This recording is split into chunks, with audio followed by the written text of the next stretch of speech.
Let's see. I don't want to, when people come in, I want to make sure that I see them. But here we are. Here we are. Okay. So uh, I saw this article this week. Um, saw this article this week, and that's I thought thought I'd pull it up for everybody to see, and I wanted to talk about it just for a minute. Right? Yeah, I can make sure it's streaming there. Good, everybody can see it. Let me take this out. There we go.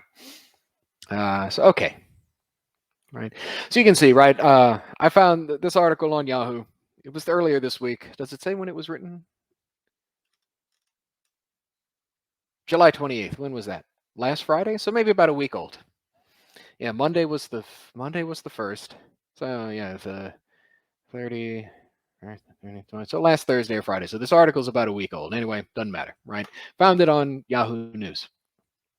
The Bible is not a good source on gender and sexuality, so look to science instead. This is actually kind of interesting. In the last couple weeks, well, it's not been the last couple weeks, it's been the last few months, I suppose. I've been noticing in some of my, I guess, let's just call them some of the more religious circles that I travel in. It's kind of the opposite of this. That science is always changing, and the experiments are always different, and the research is always different, and a lot of science is always changing. So look to the Bible instead, right? And I kind of find it funny that there are these two uh, kind of not necessarily polar opposites, but definitely opposed viewpoints, right? That the Bible is untrustworthy, look to science. Science is untrustworthy, look to the Bible. But anyway, the reason uh, I wanted to pull this article up is because it deals with some very basic issues in philosophy that if you really just understand even the rudimentary basics of Aristotelian Thomistic philosophy, you can see why this is nonsense. But let's start this out, right? So we begin. Much of the public discourse today deals with gender identities and sexual orientation. This is true, right? A big part of public discourse right now. Really charged public discourse.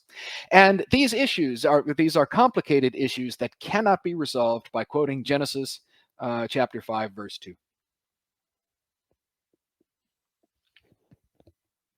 Male and female, he created them. I actually want to say that maybe that occurs a little bit earlier in Genesis, but that's less important, right? It's in there in Genesis in the early chapters that male and female God created them. If the Bible is a reliable medical text, how does it explain why male humans have nipples? Since they do not lactate or nurse babies, so much for intelligent design, right? So, okay, right out of the bat, we see the viewpoint of our author. So, first of all, I think maybe he is arguing against. I guess if I have to be fair, there is this group of I don't know, what do you want to call them? Biblical literalists, fundamentalists. I don't know, whatever name you want to give them. They are out there. Uh, that actually would look to the Bible for um, absolute truth regarding history, science, whatever. Um, and while, granted, we do more philosophy on this channel, we occasionally touch on theology, but this topic maybe we'd have to put aside for later. Let's take issue with that first premise that if the Bible is a reliable medical text, just like I think I would argue, excuse me, that the Bible is not it's not an historical text, right? In the sense of it's not a book of exact history, right? It is not meant to chronicle every moment of human history, just as the Bible is not a science textbook, right? It's not meant to describe even in detail the way that the material world works or anything like that. Uh, right? There's a lot of things that the Bible is not, right? And I think I feel pretty comfortable in asserting this. You can even go back to even the church magisterial documents on the sacred scriptures, right?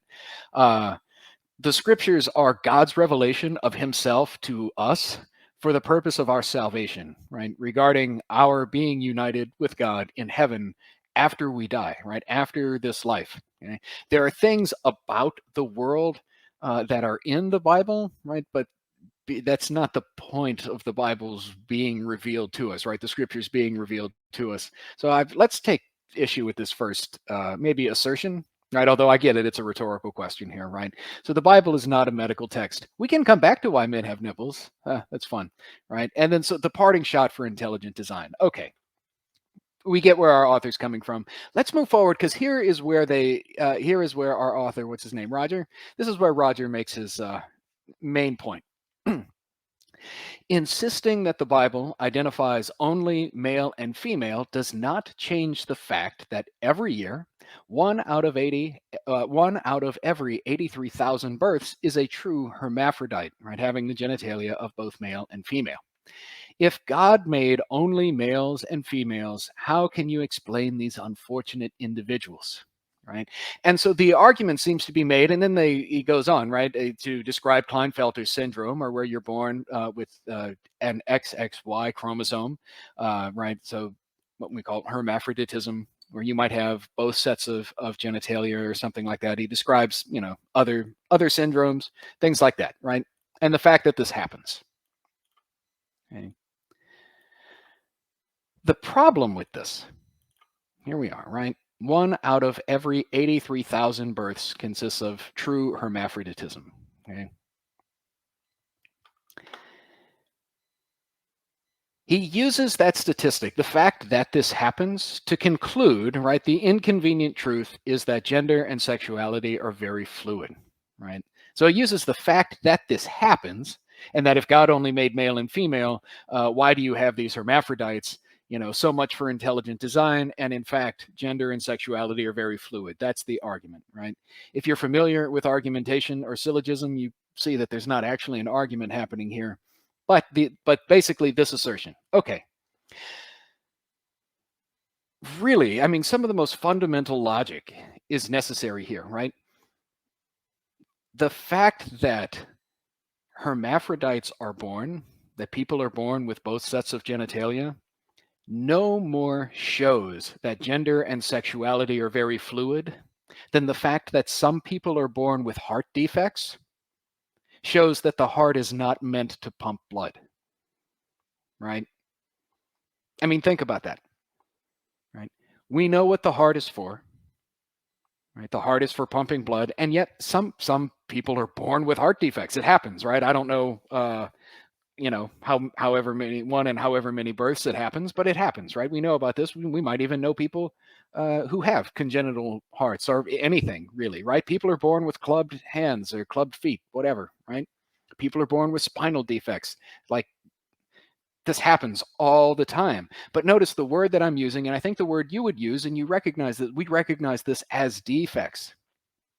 Right? The fact that some people are born with spinal injuries no more disproves the claim that man is an ambulatory animal, right? We walk, than the fact that some people are born with hermaphroditism, right? They can in this case a genital defect, right? Shows that gender and sexuality are fluid by nature. Give me a break, right? You're going to use something that we recognize as a defect, right? We recognize when someone is born with both sets of genitalia, we go, right, this wasn't supposed to happen. This wasn't meant to happen. We know that by nature, for the sheer purpose of sexual reproduction, and our author, he comes back to that a little bit later, right? So at least in human beings, right, the fact that some types of animals and most plants are self-reproducing and some kinds of animals are parthenogenic, right, right, and they're capable of self-reproduction. Again, some kinds of animals do that, but man is not one of those animals, right? The human person is not one of those animals, right?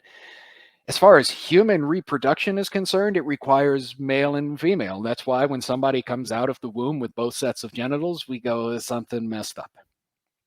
All right. And do correct me if I'm wrong. I'm open to correction on this because I didn't look it up, but I think I'm right on this. I am open to correction.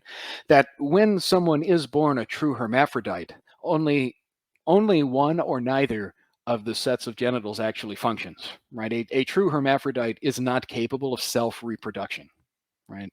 There's a phrase and a joke that I could make there, right? Something they cannot do. But it remains true, right? A true hermaphrodite, somebody that's born with both sets of genitals, cannot self-reproduce, right? Either one of the sets will be functional or neither will be, right? And still, we recognize this as being a defect, right? Something that the way nature was supposed to turn out, and it didn't quite happen the way it was supposed to, right? Just like people are born with heart defects, people are born with spinal defects, people are born with club feet, whatever. We recognize all of these things as defects, right? So if God made only males and females, how do you explain these unfortunate individuals? Aristotle talked about this a long time ago. I mean, we're talking close to like 2,500 years ago, 2,300 years ago, right? With the matter form distinction. Right? Sometimes the matter doesn't properly receive the form. And so sometimes people are born with bad eyesight, clubbed appendages, right? Whatever. Okay? So this is a piss poor argument, if I can be, crude for a second, right? But again, just the fact that this happens no more shows that gender and sexuality are fluid in nature than the fact that someone born with a bad heart shows then that, well, the function of hearts is much more fluid in nature. No, that's stupid. You would, if I tried to make that argument to you, you would call me an idiot, and rightly so. Yeah.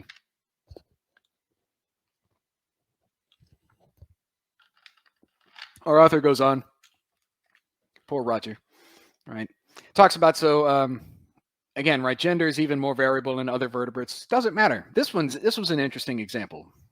All here that you're saying that if you incubate certain, so in this case, alligators, if you incubate certain alligators at a certain temperature, more of them will come out male, or at another temperature, more of them will come out female. So what? That's just saying that an external material circumstance can influence the way that the genetics shake out when these animals reproduce, something like that. And even if that's true for alligators, or some vertebrates, there's no reason to extrapolate that to every vertebrate. Right? This is the fallacy of a misplaced concrete. Right? There's no reason to just the fact that it happens in some animals. Again, you look at human animals. It's clear that for our reproductive purposes, you need male and female. Okay? And again, some of these, some animals being parthenogenic. Again, right? The fact that some animals are, and some plants are, right? So what? Right? There's, again, no reason to extrapolate from this animal to every animal. The same way that, again, you look at human animals and we require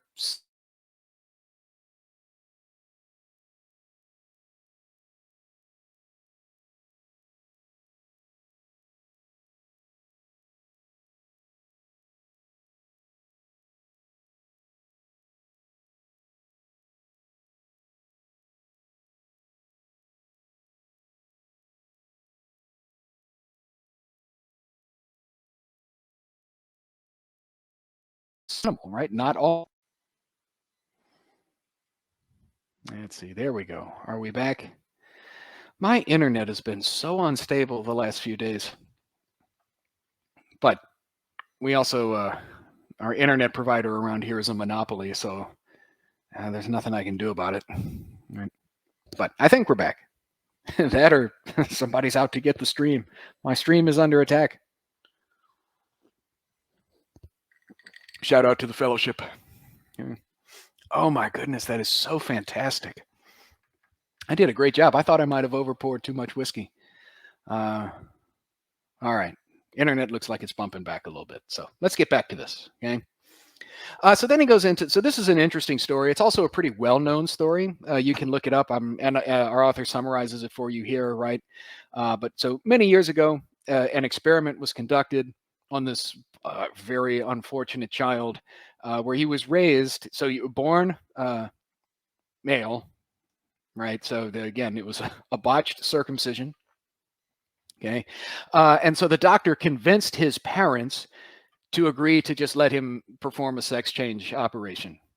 right? So born David, right? Born male, botched circumcision, complete sex change operation as a child, right? Almost 2 years old, and try to raise the child as a girl. Right now, what's interesting is that this didn't work. Right? Brenda, boy, right, recognized something was off. Now, what's funny is that so Roger tries to use this to his point that gender is something innate in the person, separate from sex. Right now, I think I dispute the point of that argument because David was never female. Right. I think there's a natural correlation in a healthy person between one's genital sex and the way one perceives oneself. Right. And that's borne out in most psychological research, whether people want to admit it or not. Right. And so this was actually shown, right? You could not raise someone who was born male, you could not raise him as a girl, right? I think that actually helps my point, not Rogers, but he, brings it up anyway. And so, going on, right? Well, Jesus never said one word to condemn LGBT. We can haggle over that later, right? And so you can see, all right, short, there's the end of the article, right? I will link it in the description below. You can go see it for yourself, right? But again, this is just something, if you have some of even the most basic familiarity with Aristotelian Thomistic philosophy, first of all, you can understand the matter-form distinction, right? That shows why this is possible, why this happens, and it has nothing to do with the fact that God did create just male and female. And when you look at nature for human beings, that's what you find. You look around, male, female. I see them when I look around, right? We recognize that defects happen, but that's just it. We recognize them as defects. Somebody comes out of the womb, they have both sets of genitals, or something messed up, right? The material here did not form correctly, right? The genetics, DNA, whatever, right? It didn't hash out the way it was supposed to. There was a problem somewhere along the way. We recognize that, just like we recognize the same thing, somebody that's born with spina bifida, and you go, yeah, it happens, right? Body doesn't receive the form that it's supposed to have properly all the way. But even beyond just the matter form distinction, this is just basic logic, right? You should know better than to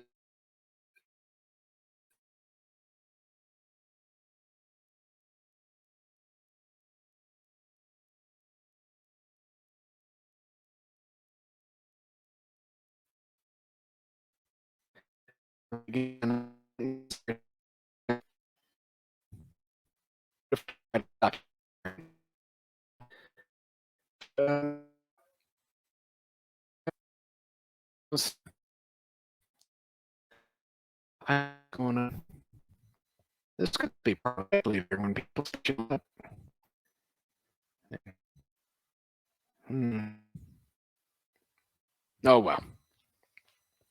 So I will link that. I'll link that article down in the description, along with. I kind of wanted to share you this too. So I mentioned. Here we are. I mentioned like just basic Aristotelian Thomistic philosophy, right? So here is St. Thomas's works on the principles of nature. It's a very short summary of kind of all of Aristotle's physics, although you can see here he wrote an entire commentary on Aristotle's physics, right? All 8 books, right? So if you're more into heavy hitting philosophy, you can check that out. But he wrote a summary of the principles of nature here. He talks more about the matter form distinction in chapter 2. You can see it's actually not very long, right? There's chapter 3, right? Chapter 2. So just a couple of scrolls, a couple of paragraphs. And it's pretty good as a summary, right? I mean, St. Thomas is good at what he does.